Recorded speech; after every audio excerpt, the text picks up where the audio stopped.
This relationship has only got stronger.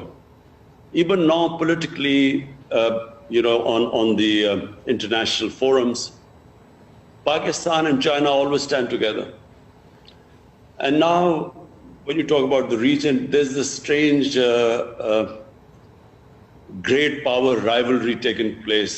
You see the United States and the United States being wary of China, and I don't need to say all this is now public knowledge. The way China and the United States are sort of looking at each other. So it creates problem because what United States is doing is it's formed this regional alliance called the Quad, which is US, India, and then a couple of other countries.